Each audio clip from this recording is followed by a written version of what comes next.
Bonjour et bienvenue dans les conversations de l'Odyssée. Aujourd'hui, pour la conversation numéro 8, eh bien, nous avons le bonheur et le plaisir et l'honneur d'accueillir Catherine Bolzinger. Bonjour Catherine. Bonjour Farouk.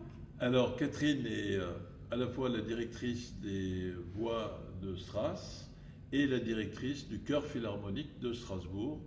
Nous avons des projets de collaboration, mais ce que je veux dire pour commencer, c'est que j'ai eu la chance, grâce à elle, de voir ce que son groupe, les Voix de Stras, ont fait. J'étais emballé, c'est dynamique, c'est élégant, c'est juste, c'est plein de vie, plein de fraîcheur et de beauté esthétique vocale. Donc c'est quelque chose que je vous recommande, mais Catherine aura l'occasion de nous dire, ou elle va tout de suite le dire, comment on peut faire, sur quel site ou votre chaîne YouTube ou je ne sais pas où, on peut voir ces magnifiques moments de plaisir, de légèreté et d'élégance surtout, vocale. Catherine. Oui, c'est très facile en fait. Il suffit d'aller sur la chaîne YouTube des Voix de Stras et vous verrez les 5 petites vidéos que nous avons faites quand nous étions confinés. Et c'est surtout toi qui les as réalisées. Oui, j'ai fait la conception et le montage. Je me suis initiée pour l'occasion au montage vidéo. C'était très amusant. Alors, ce que je veux, donc vous avez maintenant toutes les informations. Ce que je veux te poser comme première question, chère Catherine, c'est un peu de nous dire, cette période de confinement, elle a été sidérante pour tout le monde. Mais quelles sont les réflexions que toi, tu en as tirées? Et d'autre part, donc deux questions toujours, c'est mon défaut. Quelles sont les réflexions que tu fais sur la place de la culture dans la cité? Parce que soudain, du jour au lendemain, tout s'est arrêté pour nous dans les salles de cinéma. Et je pense que le rapport avec le public, il a été interrompu. Donc ça mérite aussi de développer certaines réflexions. Catherine. On a combien de temps? Ce sont des vastes questions. Alors, en fait, je me suis posé la question, puisque je savais qu'on allait parler de ce confinement, qu'est-ce que ça a été pour moi, mes principales sensations de ce moment particulier. Et en fait, j'en retiens deux. La première, c'est évidemment des sensations liées à ma casquette de musicienne. Et la première, c'est le silence qui s'est installé sur la ville, puisqu'il y avait beaucoup moins de voitures, voire plus de voitures, et peu de monde dans les rues. Et donc, un espèce de silence, et finalement qui a été remplacé par les chants des oiseaux, même en ville. Et ça, je dois dire que c'était très apaisant. Alors, c'est vrai qu'il y avait cette sidération, et ce qui était brutal, c'était l'arrêt immédiat et brutal, mais en fait, c'est comme si on avait été sorti de la frénésie de notre rythme et du monde. Et ça m'a quand même, je dois dire que ça m'a fait du bien. C'est bizarre de dire ça, parce qu'il y avait beaucoup de choses négatives, bien sûr, dans cette situation, mais j'ai un esprit assez positif et je retiens d'abord ça, ce silence, ce calme et les bruits de la nature, le vent, il n'a pas plu, mais la nature qu'on pouvait à nouveau entendre, c'était vraiment apaisant. Ça, c'est la première chose que je retiens. D'ailleurs, dans le même registre du bruit, je me souviens aussi des sons des applaudissements qu'il y avait à 20h. Ce petit rituel qui venait. Et ce qui pour le personnel soignant, qu'il faut saluer. Voilà. Absolument. Mais c'était pour moi aussi assez intéressant de voir le bruit, ces applaudissements qui surgissaient de partout, sans qu'on voit toujours d'ailleurs les personnes. Moi, j'habite autour d'une place assez grande et il y avait on entendait des applaudissements qui jaillissaient de toutes les maisons. Et ça, c'était très touchant parce qu'on sentait la présence humaine qui d'un seul coup se manifestait à la fin de ces journées silencieuses. Et ça, je dois dire que c'était, pour moi qui suis donc dans le sonore, c'était très touchant. Et qui résonnait d'autant plus qu'il y avait pratiquement pas de voiture, enfin de bruit de circulation et de choses. Voilà, donc c'était la présence humaine qui finalement rejoignait la présence naturelle. Formidable. Voilà. Et puis je dois dire, alors l'autre sentiment que j'ai eu aussi, c'est que, vous savez, tu sais bien que le musicien, la musique, c'est un art du rythme et du temps qui s'écoule, hein, et que finalement, donc une fois la rupture de cette frénésie passée, on a quand même assez rapidement réinstallé des rituels qui rythment le temps. Dans ma vie privée, avec ma famille, pour justement garder quelque chose qui... Parce qu'en fait, c'est la première chose qu'on a perdue, c'est notre rythme de travail, le rythme des répétitions qui reviennent, les choses qu'on fait, les déplacements, tout ça s'est arrêté complètement et donc on était comme suspendus. Et finalement, on a tout de suite réamorcé quelque chose qui rythme notre quotidien. Et puis, ces applaudissements d'ailleurs faisaient partie de ce rythme. Et ça donnait un peu de tenue à ce temps qui était suspendu. Et ça m'a amusé. Je me suis dit, tiens, c'est drôle, la personne, quelqu'un a besoin, pour sentir le temps qui passe, de le rythmer par des rituels. Voilà, ça c'est les deux réflexions que je me suis faites dans le confinement. Alors après, il y en avait des tas d'autres, hein, mais ce serait certainement encore long. Puis d'ailleurs, je continue à réfléchir à cette période si spéciale. Mais alors par rapport à la culture, souvent aussi... La culture et l'art, c'est-à-dire leur place dans la cité.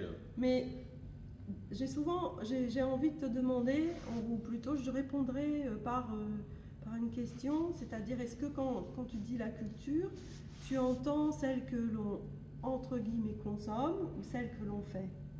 Et en fait, j'attends même pas ta réponse, parce que ce que je voudrais dire, c'est que finalement, ce qui m'a fait aussi très très très plaisir pendant ce confinement, c'est qu'on a vu jaillir de toutes parts des tas de formes d'expression culturelle, hein, et notamment musicale, hein, sur les réseaux sociaux, mais même sur les balcons, au moment des applaudissements, des gens qui chantaient, des gens qui jouaient, on sort son petit bignou, et puis on parle des livres qu'on a envie de lire, et on raconte des histoires, et on dit les films qui nous ont touchés. Il y avait des tas de chaînes comme ça qui circulaient sur Facebook, et là je me suis dit, tiens, ben voilà, quand on dit à l'humain, on t'enferme, on te met dans une situation où tu n'as pas de perspective, tu ne sais pas quelle sera demain, tu ne sais pas à quoi tu sers, tu ne sais pas à qui tu es. Qu'est-ce qui te tient debout? C'est le rêve, et la culture, elle était là avec toutes ces belles fonctions, c'est-à-dire elle me relie aux autres, elle me permet de mettre à distance ce que je vis, d'exprimer ce que je vis, et ça, en fait, ça m'a vraiment fait chaud au cœur. Oui, il y a d'une part l'expression artistique et d'autre part la culture, mais pour moi, et pour nous à l'Odyssée plus exactement, la culture est quelque chose qui ne se consomme pas, qui doit se vivre, et c'est notamment la raison pour laquelle on fait beaucoup de projections débats ici à l'Odyssée, qu'on essaie de montrer des films qui sont des moments d'émotion. Mais est-ce que ça t'a donné pour les voix de Strauss et pour le chœur philharmonique des idées qui vont faire qu'il y a un avant et un après cette crise virale que l'on a vécue et dont on n'est pas encore sorti entièrement? D'abord, le problème, c'est que j'ai tout le temps des idées par rapport à ce qui se passe. C'est-à-dire, c'est d'ailleurs pour ça que je fais de la musique contemporaine ou de la création avec les voix de Strauss. C'est que pour moi, ma pratique musicale, c'est en fait un écho de ce qui se passe pour moi dans ma vie de tous les jours. C'est pas déconnecté. Donc forcément, ça va rejaillir. Comment ça va rejaillir? Je ne sais pas encore te dire aujourd'hui, mais je peux te dire quelques petites amorces.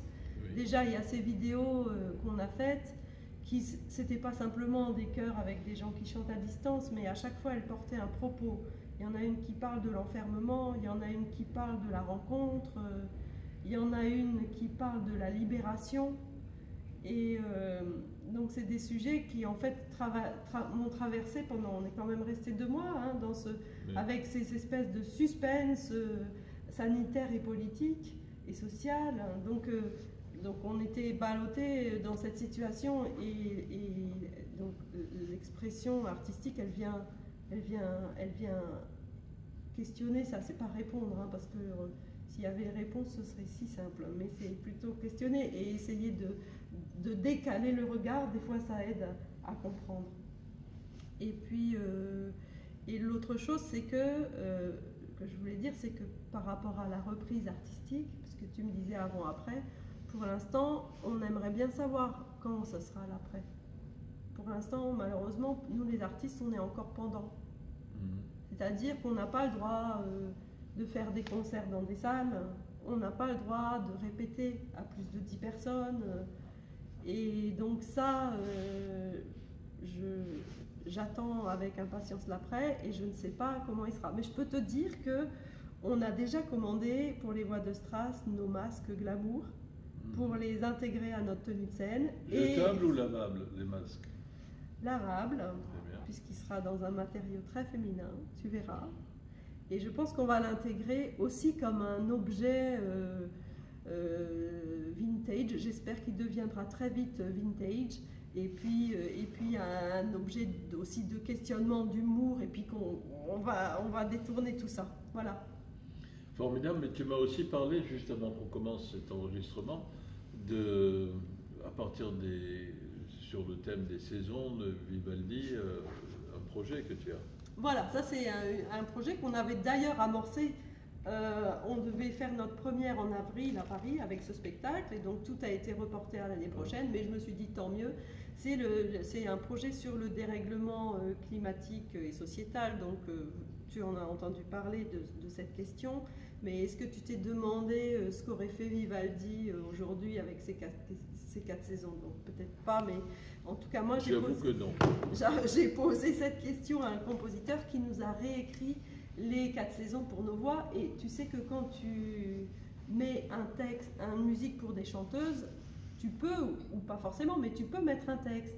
Et le compositeur qui nous a réécrit les 4 saisons, adaptés pour les voix, il a choisi des textes dans le journal. Donc il y a un numéro qui parle de la malbouffe, un numéro qui parle des gilets jaunes, un numéro qui parle de l'attentat à Strasbourg. Alors en fait, il va falloir que je lui demande de rajouter encore une 5e saison pour parler du Covid, de la Covid, il paraît qu'il faut, c'est féminin. Et donc voilà, et puis c'est ces questions en fait qu'on essaye de faire, d'exprimer de façon artistique, à la fois pour prendre la parole, mais aussi pour permettre aux gens de mettre à distance et de continuer de réfléchir. Finalement, si on continue de réfléchir, j'ai l'impression que c'est déjà ça. Merci. Et alors, nous, on avait prévu de faire en juin et puis à l'automne une manifestation ensemble.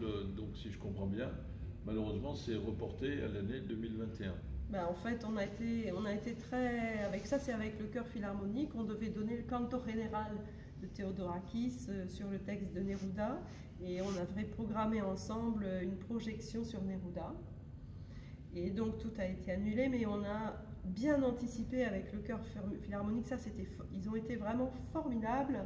Le comité est resté connecté. On a profité pour faire Osterputz de notre administration, de tous les dossiers qui étaient en souffrance, de remettre tout bien au carré pour repartir de bon pied dès que la porte sera ouverte.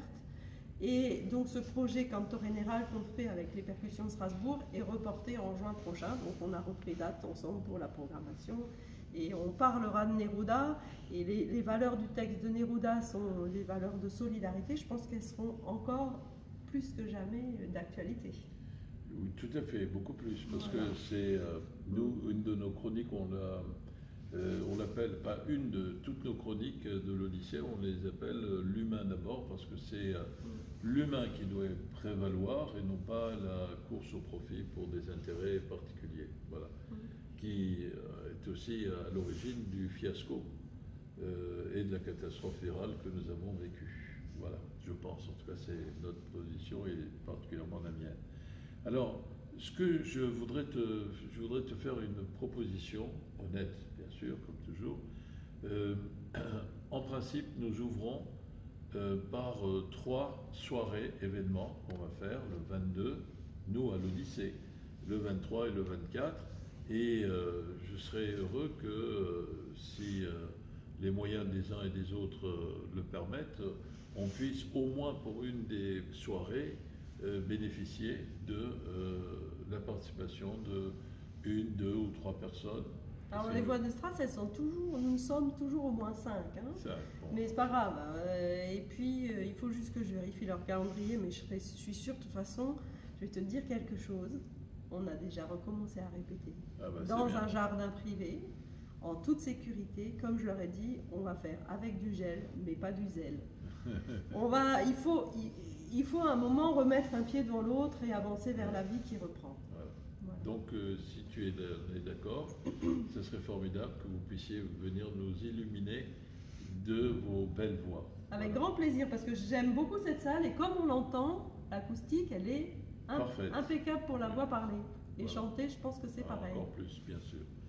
Alors, je voudrais aussi te poser une question sur la culture. Ça doit aussi être un moment de palpitation, de battement du cœur pour un public qui rencontre des regards ou des expressions artistiques ou des regards d'artistes.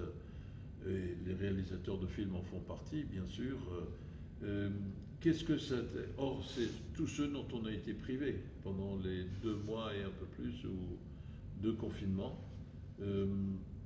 Est-ce que c'est l'occasion d'imaginer de nouvelles relations entre le public et les expressions artistiques?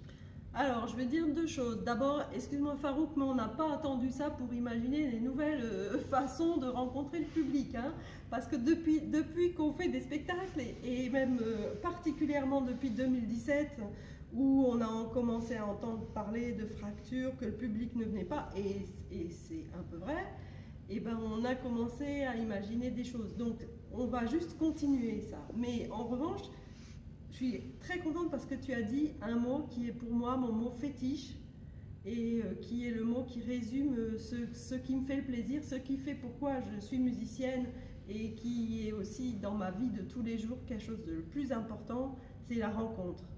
C'est pour ça que, tu vois, je ne regarde pas un film chez moi, parce que là, je rencontre personne. Ou alors des gens que je rencontre d'autres façons. Mais pour moi, c'est très important de rencontrer l'autre. Et il y a plein de façons de rencontrer, mais il faut juste sortir. Ben, je bois du petit lait en t'écoutant, parce que ce que nous défendons, c'est la place particulière et précieuse de la salle de cinéma. Parce que d'une part, tout se donne à voir en plus grand que dans la nature, que dans la vie réelle, et que d'autre part, c'est l'occasion de partager convivialement des émotions, des réflexions, des peurs, des rires, etc. De l'affect, en quelque sorte, et de s'identifier avec des gens qui ne sont pas nous, ou des situations que nous n'avons pas vécues. Et c'est très important si on pense que la lutte contre le racisme est quelque chose de très important, parce que le temps d'une projection devient autre chose. Or, malheureusement, nous, on a vu que les gens se sont repliés, ont regardé des films sur des sites ou à la télé ou sur leur écran d'ordinateur, et qu'il faut maintenant revenir à cette place particulière de la salle de cinéma, bien sûr. Alors... je peux dire quelque chose? Mais oui, c'est important, en fait, pour toi, la salle de cinéma. Oui, mais justement, moi, il y a une chose que j'ai déjà remarqué chez moi, c'est que quand je vais au cinéma, à partir du moment où le noir se fait, tout disparaît autour de moi. Je rentre dans l'histoire, je rentre dans l'écran, et c'est pour ça que j'ai facilement très peur dans les films. Parce que le fait que ce soit vraiment le noir, ça c'est important et me fait cette sensation très particulière. Donc à la fois, j'ai cette expérience vraiment comme si d'un seul coup j'étais toute seule avec l'histoire qui se passe à l'écran. Et en même temps, quand je vais au cinéma, j'aime pas y aller toute seule parce que ce que j'aime, c'est quand on sort du cinéma, on refait l'histoire au moins 10 fois en reparlant. Ah, mais t'as vu ça, pourquoi ça s'est passé? Et t'as vu là, comme ça c'est. Et toute cette façon de refaire et refaire et refaire l'histoire, et ben voilà, c'est ces deux sensations paradoxales que j'ai en allant au cinéma qui font que j'aime aller au cinéma. Mais on est toute seule ou tout seul au cinéma, mais à plusieurs, justement, Voilà, dans la ça. salle de cinéma, c'est ce que je veux dire. C'est ça. Ce que tu dis, dont je ne savais pas que c'était le mot fétiche, mais j'en suis très content, d'autant plus que l'association qui gère, dirige et anime l'Odyssée s'appelle Rencontre cinématographique d'Alsace. Et ce mot rencontre, c'est vrai que c'est une réalité qui est très belle. J'ai déjà eu l'occasion de dire que Angelopoulos disait, moi le marché, ce qui m'intéresse, c'est la conception de l'Antiquité grecque, notamment l'agora, c'est-à-dire un lieu où on se rencontre et où on échange. C'est ça, et c'est pas un endroit où on se fait du fric. Et la deuxième chose que ça m'inspire, c'est une très belle phrase de Michel Serres, qui est un penseur, un mathématicien, un philosophe, enfin malheureusement disparu, mais une des grandes consciences de la fin du XXe siècle et du début du XXIe siècle. Et il disait, dans un échange marchand, vous avez 1 euro, lui il a une baguette, vous faites un échange. Alors que dans la dimension culturelle, eh bien, c'est-à-dire que quand vous avez 1 euro, vous le donnez, vous ne l'avez plus après, mais en échange, vous avez simplement une baguette, et celui qui avait la baguette, il ne l'a plus, mais il a 1 euro encore. Alors que quand on fait un échange et qu'il y a cette rencontre, eh bien, celui qui avait l'équivalent de la baguette, il continue à garder la baguette. Et celui qui est venu, il a une baguette qu'il n'avait pas avant de rencontrer une œuvre artistique ou une expression artistique. Alors tu sais, ça c'est vraiment quelque chose qui parle complètement à un chef de chœur. Tu vois, par exemple, dans le chœur philharmonique, il y a 86 chanteurs, c'est 86 individualités. Et ces individualités se mettent ensemble pour faire une couleur. Tu enlèverais une personne, ça change un tout petit peu. Et tu en rajoutes une personne, ça fait un tout qui est vraiment multifacette. C'est ça qui est passionnant pour moi. C'est d'ailleurs ça aussi que j'aime avec les voix de Strass, où mes 6 chanteuses, elles ont 6 nationalités différentes. Et donc, 6 nationalités, c'est 6 langues maternelles différentes, et donc 6 couleurs de voix, qui fait qu'on a cette couleur si spécifique. Et en fait, j'aime beaucoup tu sais, quand on analyse la lumière c'est à la fois une longueur d'onde et des photons. Et on peut l'analyser du point de vue global, la ligne, ou du point de vue des individus. C'est la même distinction qu'on fait quand on analyse la société, soit du point de vue du sociologue ou du point de vue du psychanalyste. Et quand tu es chef de chœur, en fait, tu joues toujours sur les 2 tableaux. Tu as les individus, c'est comme des petites parcelles de voix que tu combines, que tu mélanges, et puis tu cherches une couleur globale qui est la somme des personnes. Voilà, je ne sais plus pourquoi je suis arrivée à ça. Mais parce qu'on parlait de Michel Serres. Voilà, merci Michel. De cet échange qui n'est pas l'équivalent d'un échange mercantile, puisque c'est ce qu'il appelle l'augmentation. Parce que celui qui possède une expression artistique à proposer et à offrir, il la garde, et puis celui qui n'avait pas connaissance, eh bien, il en a connaissance. Donc, ça augmente. Et d'ailleurs, en fait, quand il y a un film qui vraiment te touche, quand il y a un film qui vraiment te touche, il te reste à l'esprit, ou une musique, ou un spectacle, te reste à l'esprit, t'accompagne pendant un moment. Et finalement, continue à naviguer dans ton esprit pour te faire grandir. Donc, c'est cette idée d'accroissement, oui, tout à fait, bien sûr. Alors, en tout cas, je suis très heureux que tu aies accepté donc c'est simplement reporté, mais notre collaboration va aller en se diversifiant, peut-être, c'est ça qui est bien. Avec plaisir. Et notamment le 22, le 23 ou le 24, ça on verra aussi quelles sont les modalités d'organisation. Moi, je voudrais te poser aussi, puisqu'on est, nous, on milite pour le 7e art, bien sûr, ici à l'Odyssée. Est-ce que tu pourrais me dire, et dire à nos auditrices et auditeurs, quels sont les films de ta filmothèque personnelle particulière? Alors, depuis ton enfance, qui t'ont marqué. Le premier film que j'ai vu, je m'en souviens comme hier, c'était Bambi. Ah oui. Voilà, donc ça j'avais 5 ans et ça m'a vraiment fait peur. Quand la maman disparaît. Non, c'est l'incendie. Ah, c'est l'incendie. L'incendie, c'est fou quoi, ça. C'est rouge avec une force. Enfin voilà, donc ça je m'en souviens très fort. Et puis il y a certains films, alors il y a un film auquel je pense très souvent, pourtant ça fait très longtemps que je l'ai vu, c'est Les ailes du désir. Parce qu'il y a cette idée que l'ange, il entend les murmures des voix dans les têtes. Et ça, c'est une idée que j'ai souvent, quand par exemple, je prends le tram, je regarde les visages et j'imagine les discours dans les têtes. Et voilà, donc ça, c'est un film qui m'a beaucoup plu et qu'il faudrait que je revoie. Et puis, il y a un film que j'ai beaucoup aimé cette année, c'est Adults in a Room de Costa Gavras, parce que en fait ce que j'ai beaucoup aimé, c'est le moment où ça part complètement dans l'imaginaire, où les personnages se mettent à devenir des danseurs et à faire des chorégraphies, où il y a des espèces de métaphores mises en image, et ça j'ai trouvé ça vraiment magnifique.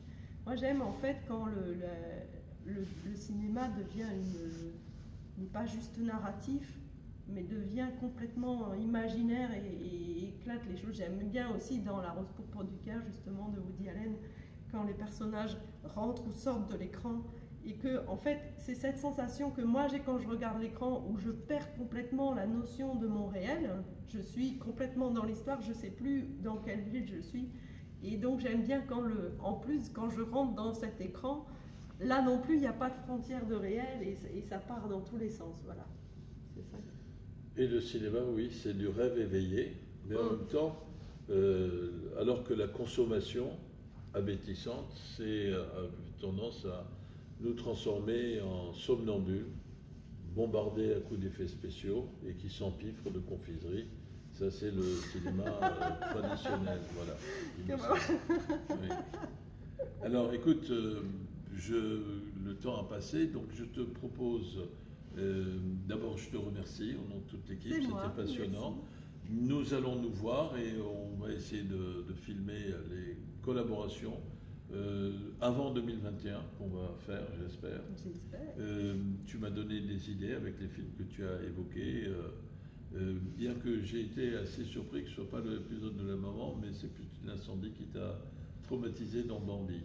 Enfin, on en parlera après. Là, je suis pas assez allongée pour expliquer, hein, voilà, ça doit être ça. Et alors, donc, je te remercie. Je nous souhaite une belle collaboration. Je te félicite pour toutes les initiatives, notamment en période de confinement que tu as prises avec tous tes camarades au nom des voix de Stras et au nom du chœur philharmonique de Strasbourg. Oh, mais ça, je pourrais t'en raconter encore, mais je crois qu'on va exploser le temps. Non, vas-y. Alors, juste une chose, en fait, je me suis dit, à un moment, je me suis sentie quand même seule, parce que, tu sais, un chef de chœur, alors moi, je suis harpiste, j'avais ma harpe chez moi, j'ai un peu joué, mais quand même, mon instrument, c'est le chœur, et toute seule chez moi, qu'est-ce que tu voulais que je fasse? Donc, pour rompre cette solitude, je me suis dit, tiens, mais le virus est international, mais le chant choral l'est aussi. Et donc j'ai lancé un appel au secours, enfin une enquête auprès de mes collègues du monde entier, et en leur disant, mais comment vous faites, vous, les chefs de chœur du monde entier, mes collègues en Amérique du Sud, en Afrique du Sud, en Asie, qu'est-ce que vous faites avec les chœurs? Ils m'ont répondu. Il y a 26 chefs qui m'ont répondu, 26 chefs de 60 chœurs, et on en a fait, là, je viens de terminer la synthèse de cette enquête, elle est publiée, elle vient d'être publiée là sur notre site internet. C'est comme 26 cartes postales du monde entier, les chœurs qui racontent comment ils ont traversé cette période où ils ont été privés de leur sève musicale. Et en fait, c'est passionnant, déjà ça montre le fil humain qui est entre nous, ça donne une image absolument... tonique et optimiste et surtout résiliente aussi des chœurs. J'ai été très fière de faire partie de ce métier parce que j'ai vu mes collègues, je dis mais qu'est-ce qu'ils sont géniaux ceux-là, un espèce d'esprit, tu vois, de solidarité avec les autres, de prendre soin des autres et puis de lutter pour que l'activité musicale continue. Voilà, donc j'ai réalisé cette enquête, c'était un énorme travail, mais ça c'était vraiment passionnant. Mais c'est formidable, bravo, félicitations. Les coordonnées de votre site internet? Alors c'est chœur-strasbourg.eu, là c'est là-dessus qu'on trouve l'enquête, ou bien voixdestras.eu. Voilà. Voixdestras.eu ou voilà. chœur-strasbourg.eu. Je Voilà. Je crois que c'est ça, mais Alors, Chœur Philharmonique. je te laisse, après t'avoir à nouveau remercié et félicité pour ton dynamisme et ta présence, je te laisse le soin de dire le mot de la fin. Catherine. Le mot de la fin. La fin provisoire. Voilà. Eh bien, au les cœurs. Merci. À bientôt. Au revoir.